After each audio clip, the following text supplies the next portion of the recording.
Watched or listened to one of them Duck Dynasty boys.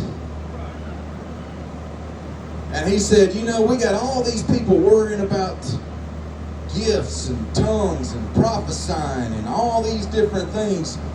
And you got these people that are worried about it over here saying it's right, and these people over here are worried about it saying it's wrong. You know what? Let's quit worrying about that garbage and let's just focus on Jesus.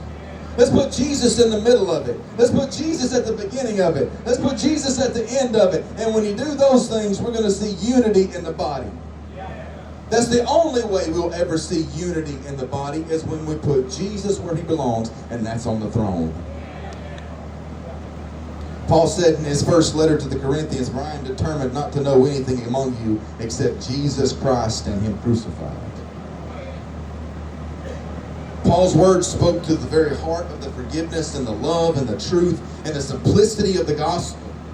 Paul's words were pointed at the very division among men, because he knew that their hearts were black and they were full of pride, and he knew how they were trying to drive everybody away, and they were ununified. It was an ununified body, and their purpose wasn't driven towards Christ, and their purpose wasn't driven towards reaching the world for Jesus. Their purpose was about what could they do for themselves and how they were changing things up. So back to the question, can we truly be unified this side of heaven? The only way we'll truly be unified is if we will put aside all of the distractions of religion. And I'm going to tell you who brought the distractions of religion to the church, and his name is Satan. He's the one that wants to confuse the body. He's the one that wants to divide the body. He's the one that wants us separated and fighting amongst each other and not coming together in settings like this and lifting up his name and worshiping him. He wants us divided and put in different places and arguing with one another and having conflict, because he knows when we do those things, we are not fighting the good fight for Christ. He knows when we're arguing amongst each other that we're not out fighting for souls that are headed to hell. So he wants us divided. So he puts those religious barriers to try to keep us from focusing on Jesus. The hard question tonight, church, is this: will we do it, or are we willing to do it? Will we unify?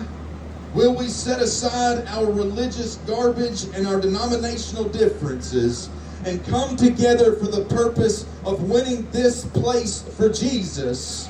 Or will we continue to dig our feet in and to dig our heels in and to say, I'm going to stand where I'm at and you're not going to budge me because I love where I'm at. I was raised in this church. Mama brought me here and raised me this way. I don't care what you say. I'm digging in. You're not changing my mind. And if you get in those scenarios and you dig yourself in and you're unwilling to be changed and you're unwilling to let go and you're unwilling to be set free, you're going to die in that same place, and you're going to bring your church family down with you.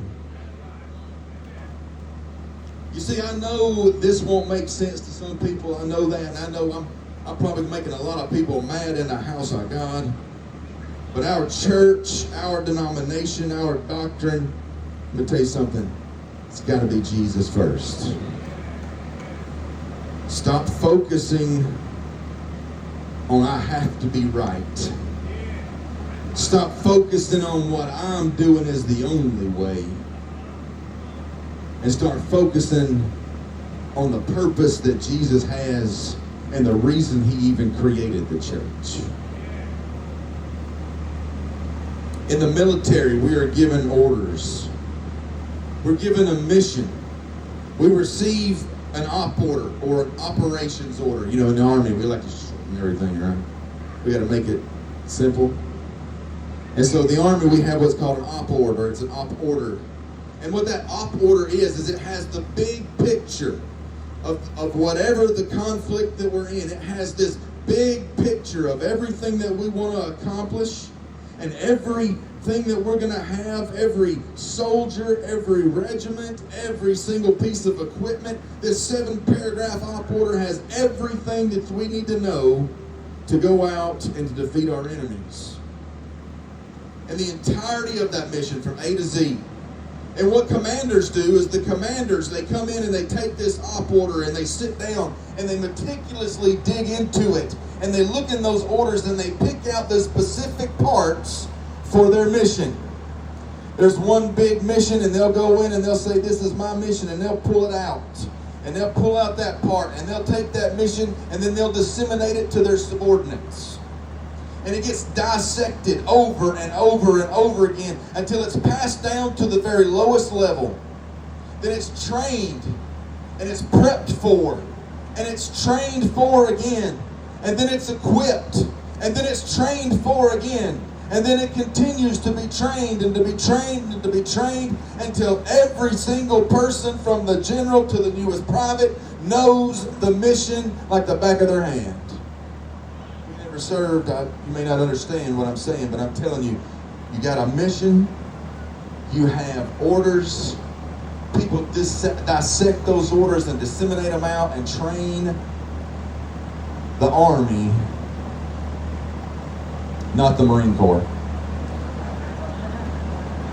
We got the crayons for you guys to just sit back there and eat, right?